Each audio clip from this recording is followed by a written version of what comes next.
Perkenalkan Amang, nama saya Rahel Manalu dari IAKN. Di sini saya akan melakukan wawancara terkait visi dan misi dari gereja Mang. Oke. Yang pertama, apa visi dari gereja HKBP Pagar Beringin? Ya. Pertama, visi HKBP Pagar Beringin sesuai dengan visi misi HKBP itu sendiri yang telah dituangkan dalam aturan-aturan HKBP, yang mana dalam visi HKBP adalah HKBP menjadi berkat bagi dunia. Jadi HKBP harus menjadi berkat bagi dunia. Nah, oleh sebab itu untuk menjalankan visi misi HKBP tersebut, maka HKBP akan menjalankan tugas panggilan gereja itu sendiri. Tugas panggilan gereja adalah 3 panggilan gereja: bersekutu, bersaksi, dan melayani, atau melakukan aksi sosial, melakukan aksi-aksi tali kasih. Itu dia, itulah visi daripada HKBP itu sendiri. Jadi oleh sebab itu maka HKBP Pagar Beringin harus menjadi berkat bagi daerah sekitar itu, bagi jemaat secara khusus, secara umum bagi seluruh daerah yang ada di sekitar gereja tersebut. Nah, seperti itu.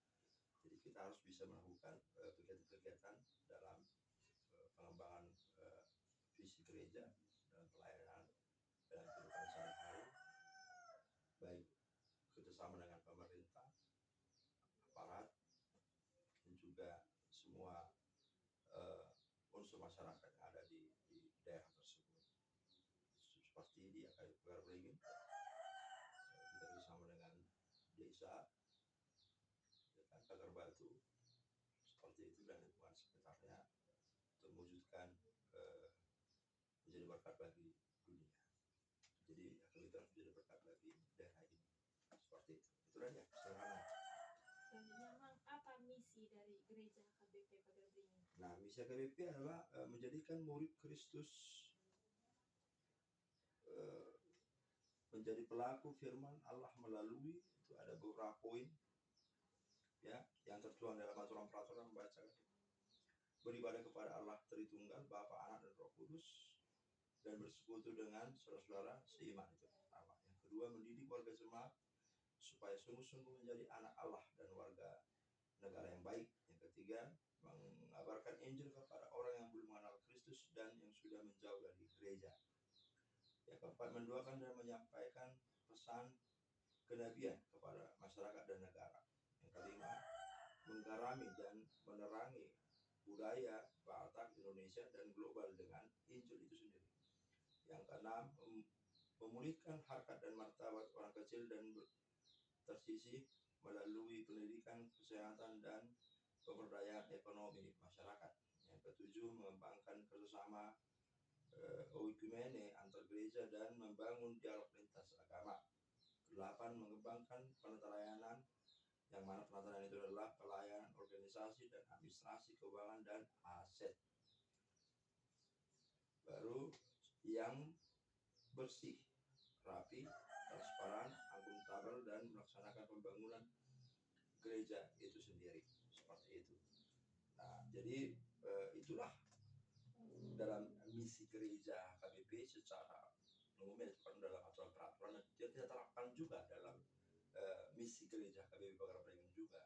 Jadi mewujudkan itu yang kita lakukan, ke-8 poin tadi yang kita lakukan. Jadi kita harus betul-betul bisa menjadi berkat bagi dunia itu sesuai dengan visi kita dengan 8 poin pengembangan tadi, ya kan, supaya betul-betul terwujudlah apa yang menjadi bagian daripada misi HKBP secara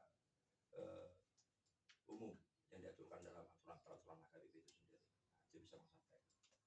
Selanjutnya, Mang, bagaimana gereja HKBP Pagar Beringin mengimplementasikan visi dan misinya dalam kegiatan sehari-hari? Nah, oleh sebab itu ada prinsip namanya. Jadi HKBP itu punya visi, misi, dan juga prinsip. Sudah ada prinsipnya. Nah, prinsipnya itu adalah untuk melaksanakan misi menuju visi tersebut di atas, HKBP berpegang teguh pada prinsip di bawahnya, yaitu sikap inklusif, dialogis, dan terbuka. Jadi HKBP itu dalam prinsipnya dia harus inklusif, ya kan, dialogis, dan terbuka.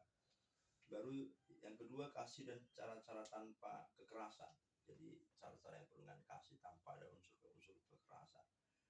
Yang ketiga, transparansi dan akuntabilitas. Yang keempat, keadilan, perdamaian, dan keutuhan ciptaan. Jadi dalam mewujud nyatakan visi misi AKBP itu, maka kita punya prinsip yang harus kita pegang teguh. Kita berpegang daripada prinsip itu dalam mewujud nyatakan itu, sehingga tidak akan terjadi pangku tindih ataupun tidak akan terjadi hal-hal yang di luar koridor daripada firman Tuhan itu sendiri. Tidak ada unsur kekerasan, tidak ada unsur intimidasi, tidak ada unsur paksaan dan lain sebagainya. Jadi memang kasih itu yang harus lebih utama, kasih Kristus itu. Kasih itu yang harus kita lakukan dalam menjalankan itu semua, supaya prinsip ini menjadi pegangan kita dalam menjalankan setiap visi misi yang akan mau kita wujudkan, seperti itu. Itu pegangan dasarnya. Selanjutnya Bang, apa strategi yang dilakukan gereja untuk mencapai visi dan misinya? Nah, strategi yang dilakukan oleh gereja untuk mencapai itu adalah kita yang pertama dan terutama adalah kita harus mengandalkan Tuhan dalam setiap pelayanan. Kedua, maka gereja harus memiliki program, baik itu program tahunan namanya. Jadi setiap tahun gereja harus memiliki program dan harus memperbarui setiap tahunnya selanjutnya terhadap program tersebut, dan harus melihat sejauh mana berjalannya program itu sendiri, seperti itu. Maka dengan melakukan program itu, yang mana itu dilaksanakan dan disepakati bersama dengan seluruh elemen gereja, ya, seluruh elemen gereja, jemaat dan juga majelis gerejanya bersepakat untuk mencapai satu program tertentu dalam satu tahun kalender gereja itu sendiri. Nah, dari situ kita akan melihat bagaimana keberhasilannya, seperti itu. Jadi kerjasama yang baik sangat dibutuhkan, mengandalkan Tuhan, kerjasama yang baik dengan jemaat, program itu jelas dalam pelaksanaannya. Seperti yang bilang tadi, melaksanakan tugas panggilan gereja itu sendiri dalam bersekutu, bersaksi, dan juga melayani, itu harus betul-betul diwujudkan dalam setiap program gereja itu sendiri. Sudah. Jadi membangun jemaat sendiri, ya, dalam segala aspek tadi yang diaturkan dalam misi gereja itu sendiri, membangun jemaat dan juga membangun di luar daripada jemaat sendiri. Karena gereja harus inklusif, terbuka tadi dalam prinsipnya. Jadi kita harus terbuka. Maka kita harus mampu untuk membuka diri dengan cara kita sudah membentengi di gereja itu sendiri, dengan cara pelayanan di dalam gereja itu sendiri, pelayanan dalam kategorial, ya, dari mulai sekolah minggu sampai tingkat lansia harus berjalan seluruhnya pelayanan kategorial tersebut. Demikian juga dengan pelayan pastoral, baik itu konseling, baik juga untuk pelayanan berguru atau belajar firman Tuhan dalam katekisasi, sudah dalam pelayanan di luar daripada katekisasi, belajar seperti belajar untuk orang tua yang anaknya akan dibaptis, belajar juga untuk orang yang akan membuka rumah tangga baru, juga konseling pranikah, seperti itu, dan seterusnya. Jadi kerjasama yang baik itu yang kita lakukan dengan berpegang teguh pada tadi Tuhan dan firman-Nya yang dituangkan dalam visi misi AKBP itu sendiri. Di pegangan kita itu dia tidak lepas daripada prinsip daripada AKBP itu sendiri dalam menjalankannya. Maka ini harus berkesinambungan, seperti itu. Harus itu yang dilakukan, dan itu harus berkesinambungan. Dan itu sederhananya bisa kita katakan sampai sejauh ini. Selanjutnya Bang, bagaimana gereja mengevaluasi keberhasilan implementasi visi dan misinya? Nah, bagaimana gereja mengevaluasinya? Nah, kita evaluasi kita lakukan itu ada yang namanya evaluasi setiap minggunya melalui sermon para pelayan majelis gereja. Dalam pelayanan itu setiap minggunya kita membicarakan hal-hal yang sudah kita lakukan dalam pelayanan, apa yang kita lakukan atau apakah ada pergumulan dan lain sebagainya, seperti itu. Lalu ada juga dia bulanan, tadi mingguan, baru kita juga evaluasi bulanan, dan itu secara keseluruhan, bukan hanya pelayanan gereja itu tadi, tapi juga demikian juga dengan pemeliharaan gereja sendiri, perbendaharaannya, harta kekayaan atau para hartawan dalam bahasa Bataknya.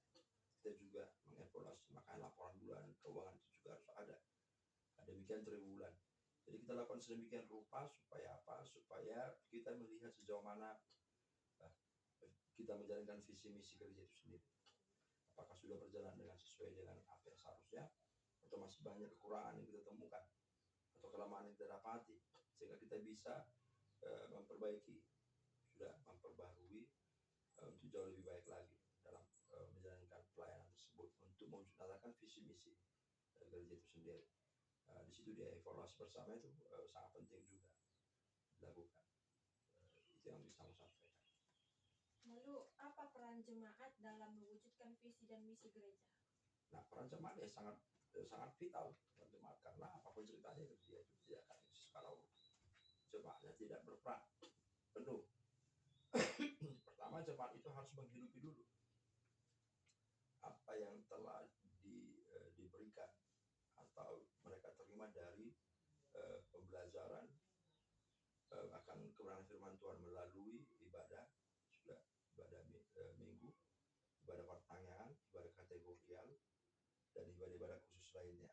Nah, dengan menghidupi apa yang mereka sudah lakukan, maka dengan demikian jemaat akan memahami apa yang menjadi kewajiban mereka sebagai warga jemaat sendiri untuk menyatakan apa yang telah menjadi perintah Tuhan Yesus dalam Matius 28 itu kan, harus menjadi berkat bagi dunia dengan pergilah dan beritakanlah, kan, baptislah, ajarlah.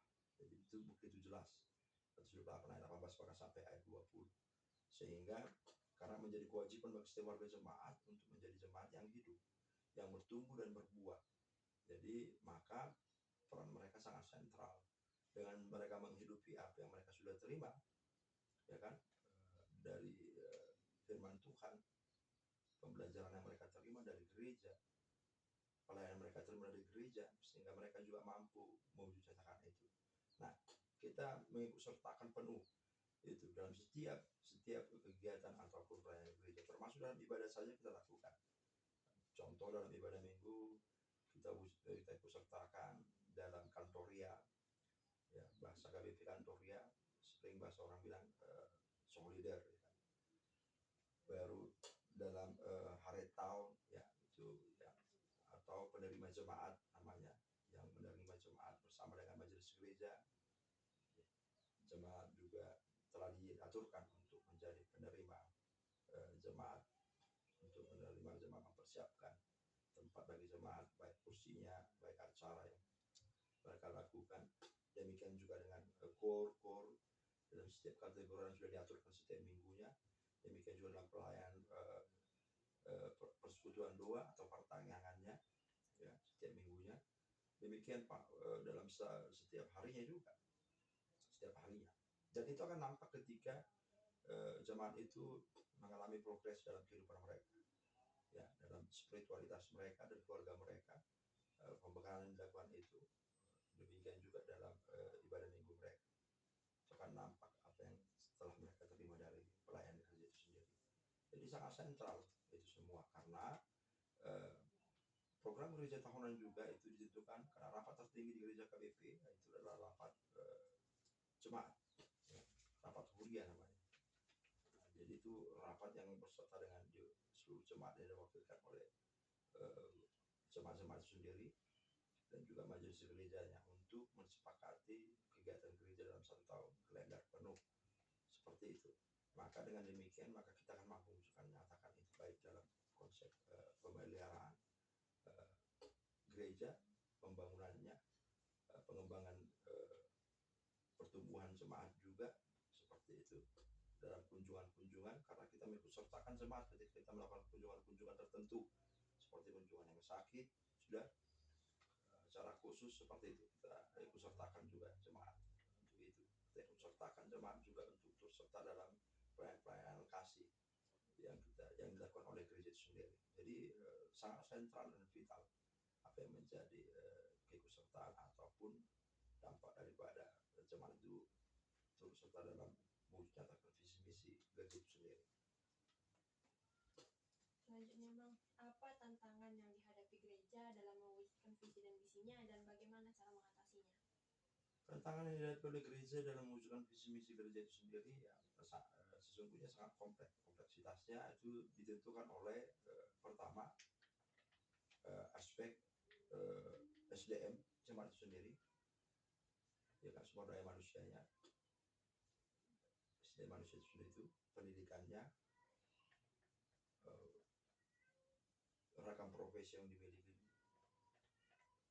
wilayah atau letak geografis gereja itu sendiri dan jemaatnya, dan juga budaya yang berkembang di daerah itu sendiri atau budaya lokal yang mempengaruhi kehidupan jemaat itu. Ya, aspek-aspek ini sangat mempengaruhi sekali, seperti itu. Tantangan ini yang menjadi tantangan sering sekali. Nah, supaya oleh sebab itu dengan cara kita memahami tingkat pendidikan atau SDM jemaat disebut, pekerjaan mereka, kita akan mampu bagaimana memberitakan, menyampaikan kabar baik itu, kabar keselamatan itu, firman Tuhan itu, supaya mereka mampu mencerna seperti yang Tuhan Yesus sering lakukan, kan. Dia selalu melakukan sering sebuah perumpamaan dalam khotbahnya sering, bagaimana dia melihat bahwa jemaat atau orang-orang yang dia layani saat itu dengan keadaan dan situasi yang mereka alami sendiri. Nah, seperti itu. Maka dengan melihat itu tadi, nah gereja akan mampu memberitakan firman itu. Contoh tadi, jika jemaat kita cenderung dia petani misalnya, maka kita akan mampu menyampaikan itu dengan bahasa yang mereka pahami seputar kehidupan petani itu apa, peternak itu apa, seperti itu, supaya mampu. Jadi mereka mampu menelaah dengan baik, dengan benar firman yang disampaikan, sehingga mereka tidak bingung. Mereka mampu memahami, dan dengan memahami itu mereka bisa mengimaninya. Dengan mengimaninya mereka bisa melaksanakannya, melakukannya dalam kehidupan mereka sehari-hari. Demikian juga dengan tadi budaya yang berpengaruh di sekitar itu. Budaya apa dia? Budaya misalnya jika dia cenderung seperti kita di budaya khusus Batak semua, dan apa yang berkembang di situ, bagaimana supaya gereja mampu melihat dan menyikapi situasi dan kondisi yang dilihat, misalnya seperti itu. Contoh misalnya di Tapanuli misalnya, pekan itu selalu hari Sabtu, kan sangat mempengaruhi, kan, sehingga jemaat itu cenderung akan pergi ke pekan untuk membelanja mingguan atau bulanannya. Dan dengan demikian, kalau kita melakukan pelayanan pada hari Sabtu itu sangat akan minim sekali, maka kita akan batasi dia. Maka bahkan pelayanan untuk hal-hal pernikahan saja diupayakan jangan sampai hari Sabtu itu, seperti itu, supaya bisa tidak mengganggu kegiatan yang lainnya jemaat itu sendiri, seperti itu. Jadi dengan melihat kondisi situasi yang dihadapi, kita bisa melakukan pelayanan sendiri. Contoh misalnya lagi kemudian dalam budaya yang disepakati yang ada di dalam daerah tersebut, misalnya apakah di daerah tersebut sangat masih terikat dengan okultisme, kan, ya kan, atau penyembahan kepada roh-roh nenek moyang atau orang yang sudah meninggal. Dengan demikian kita kan harus mampu untuk menjelaskan mereka akan jangan menduakan Tuhan, seperti itu, akan percaya kepada Tuhan, bagaimana tidak harus menyakiti jemaat dan menjelaskan mereka tanpa harus meniadakan ada tradisi tersebut. Di sini dia yang harus dilakukan. Oleh sebab itulah gereja kan selalu berperan serta dalam setiap kegiatan budaya jemaat, seperti membuka dan menutup, seperti itu. Jadi kita harus ada di dalamnya. Jadi gereja tadi seperti yang dikatakan dalam misi gereja itu sendiri, kan, gereja harus menerangi budaya, kan, seperti itu tadi. Nah, oleh sebab itu maka kita bisa contohnya memasuki rumah.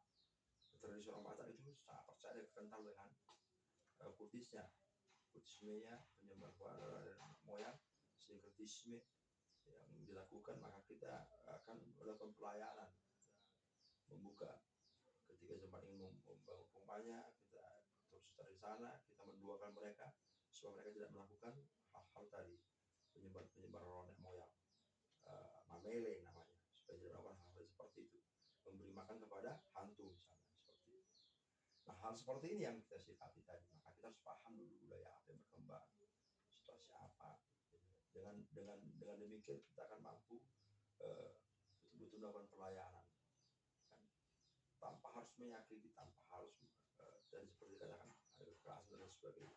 Tapi kita menjelaskan mereka akan pentingnya bagaimana Tuhan dan bersungguh-sungguh dan percaya sepenuhnya kepada Tuhan tanpa menduakan Tuhan. Ya, seperti itu. Jadi itu yang harus kita pahami, mengetahui apa yang telah Amang sebutkan sehingga pelayanan itu bisa berjalan. Itu aja.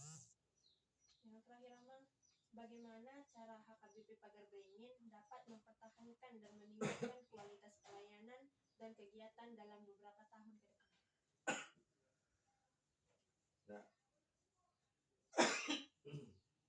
apa yang pada gereja KBP Pagar Beringin adalah selalu mampu menyikapi dan menguasai situasi dan kondisi yang berkembang saat ini. Contoh teknologi seperti itu. Teknologi sudah sangat maju, tapi kita jangan sampai digerus oleh teknologi itu, sehingga kita tidak menjadi orang yang gaptek, tapi kita memahami dan menguasainya. Boleh dilakukan dalam pelayanan, tapi harus sesuai dengan apa yang Tuhan firmankan, misalnya seperti itu.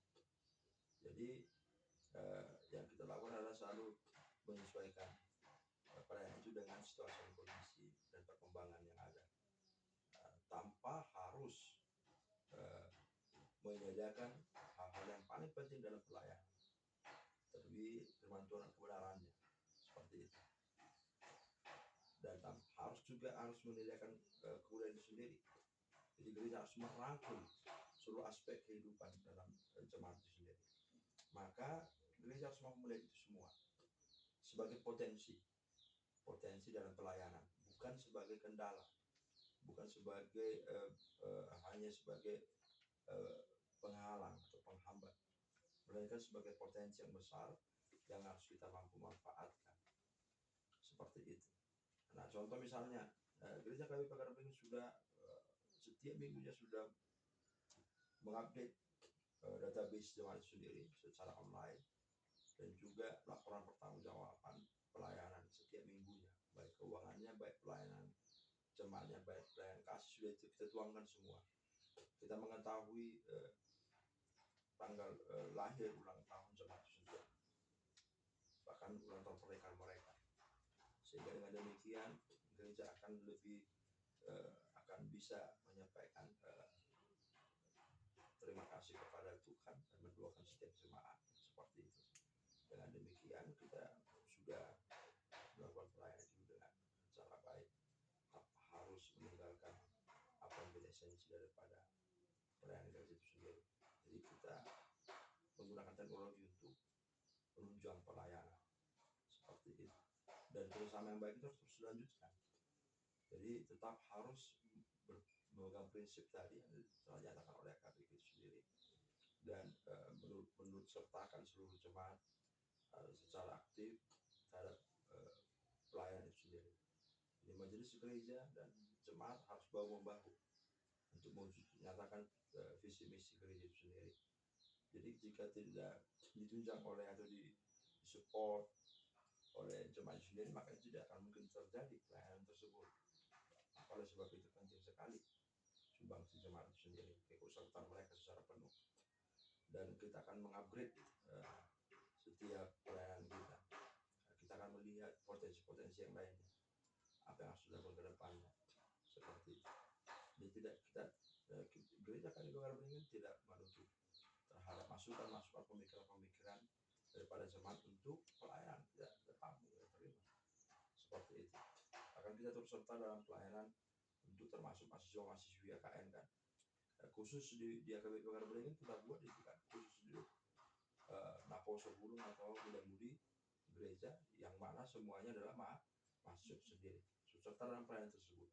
Bahkan kita mau berusaha membuka gerakan okumenis di sana, walaupun sangat masih banyak penghalangnya, tapi kita coba kedepannya mungkin itu akan bisa diwujudkan, sehingga gereja KBP betul-betul menjadi salah satu pionir terdepan dalam pengembangan spiritualitas jemaat itu sendiri secara keseluruhan, seluruh jemaat itu sendiri, baik yang berdomisili di sini maupun seperti mahasiswa ya KN itu sendiri seperti itu. Jadi itu yang kita lakukan selalu. Jadi terus mengampuni, terus belajar, terus mampu menelaah dan menerima pemikiran-pemikiran yang sangat bagus dan brilian daripada jemaat sendiri, yang kita lakukan, kita laksanakan seperti itu. Jadi tantangan itu akan sangat mudah jika bersama-sama dikerjakan seperti itu.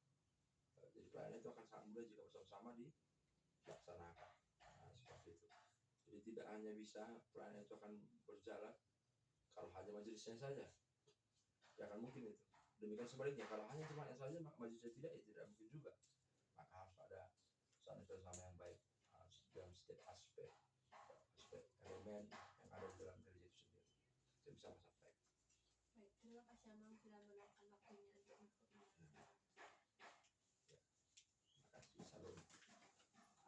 Terima kasih Amang. Oke.